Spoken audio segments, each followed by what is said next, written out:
Tekanan yang cukup berat itu Pak, pemerintah kan harus hadir begitu ya. Nah ini kabar Betul. terbarunya adalah Kementerian Keuangan begitu ya Pak, Purbaya menyiapkan kredit sebesar 2 triliun rupiah begitu yang dititipkan kepada LPI. Mungkin bisa lebih detail Pak dijelaskan Ya kepada itu kami. bagus sekali. Itu hal yang menurut kami di HIMKI ya khususnya itu sebuah pertanda Iya, keberpihakan pemerintah itu ada di sana. oke. Dalam konteks akses kepada pembiayaan murah.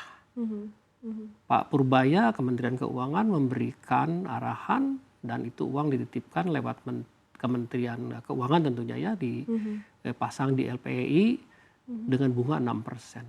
Saya kira itu adalah hal yang sangat positif dan kami sambut baik ya. Kita usahakan di kuartal 1 dan 2 kita serap. Ya. Baik. Karena kalau tanpa dukungan seperti itu akan lebih berat situasi di lapangan itu. Walaupun kita tahu bahwa dukungan yang kita butuhkan bukan hanya akses modal murah, Baik. tapi juga ada yang lain. Tentu saja adalah regulasi-regulasi yang harus lebih berpihak kepada industri kami. Kepastian regulasi ya Pak ya. Supaya apa? Industri kami punya daya tahan yang lebih baik. Industri kami bisa punya ruang untuk bertumbuh lebih cepat. Karena apa? Kita sedang berbicara ekosistem 2,1 juta lapangan kerja di sini. Bukan yang sedikit itu. Nah, kalau ini terjadi masalah, ya drop, pasti ada pengangguran yang banyak. Tidak bisa kita jaga lagi. Nah penyerapan 2T itu Pak, itu uangnya sudah cair atau Uangnya seperti apa? pasti sudah disiapkan di LPI kan. Oke, uangnya sudah disiapkan. Nah nanti rencananya seperti apa Pak untuk penyerapannya? Tadi kan Bapak sudah sebutkan akan bisa nih untuk Ya, diserap. kebetulan hari Rabu yang akan datang jam 10 kami jumpa dengan direksi LPI. Kita coba olah mekanisme mitigasi dan lain sebagainya untuk memastikan uang ini cepat diserap ya. Iya. Karena bagaimanapun menyerap 2 triliun itu nggak gampang. Bukan hanya harus tepat sasaran, tapi harus berdampak positif. Iya. Ya. Dan kalau kita lihat dengan situasi ekonomi sekarang yang lagi sulit ya, pasar ke Amerika juga masih dibayang-bayangi dengan tarif mahal ya. Iya. Kemudian ke Eropa juga masih dalam kondisi perang. Ke wilayah yang lain juga misalnya sama ya, belum ada yang menunjukkan situasi yang kondusif. Termasuk ke Timur Tengah juga belum betul-betul aman sebenarnya. Itu kita tidak mudah, meskipun dengan 6%, pengusaha belum tentu siap dengan bunga 6%. Karena kalau pengusaha sejati kan meskipun 6% tetap itu bayar bunga. Betul. Ya kan?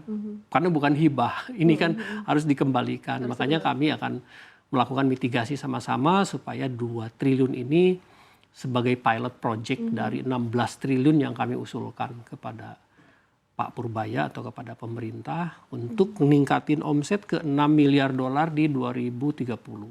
Oke. Jadi ada rentang waktu 5 tahun, moga-moga ini menjadi satu langkah yang positif. Sehingga dalam 5 tahun ke depan kita butuh 16 triliun itu bisa dipenuhi dengan modal dari LPI.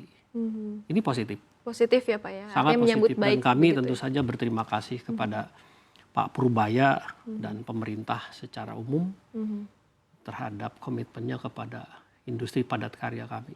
Oke, baik. Nah, Pak Subur juga tadi sempat mention soal kepastian regulasi yang memihak gitu ya terhadap industri. Contoh Pak, regulasi seperti apa sih Pak yang dibutuhkan? Kita punya beberapa aturan yang langsung berkaitan dengan industri kami. Misalnya apa? Sistem verifikasi legalitas kayu yang nanti akan ada kaitan dengan IUDR. Itu pemerintah mandatori 3 menteri itu kan, perindustrian, perdagangan dan kehutanan berarti. Iya. Mewajibkan di hilir itu wajib juga SPLK. Nah menurut pendapat kami itu nggak perlu. Karena kami sudah mengambil dari hulu, misalnya dari HPH-nya, dari ISWA atau dari penggergajiannya. Jadi supaya tidak ada beban biaya, kos yang mahal di sini. Besar sekali kan. Ini untuk mendapatkan verifikasi ini mahal sekali biayanya. Belum ada surveillance lagi kan. Belum setiap kita ekspor, dokumennya juga harus dibayar.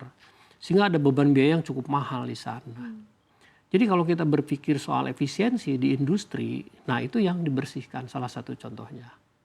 Karena itu cukup di hulu, tapi hulunya yang benar dikelola. Ya, dalam pengertian kami kan membeli dari mereka. Kami kan industri hilir, barang jadi. Nah, membeli kami dari industri tengah yang sudah diverifikasi. Iya. Ya, tengah membeli dari hulu, log katakanlah, entah dari perhutani atau dari mana atau dari masyarakat. Sehingga apa? Aturan cukup di sini saja, di hulu saja. Dan itu udah clear, kami udah bicara dengan Kementerian Perindustrian dan Kementerian LHK, mereka bisa memahami semangat Himki untuk melihat ada efisiensi di sisi tadi ya.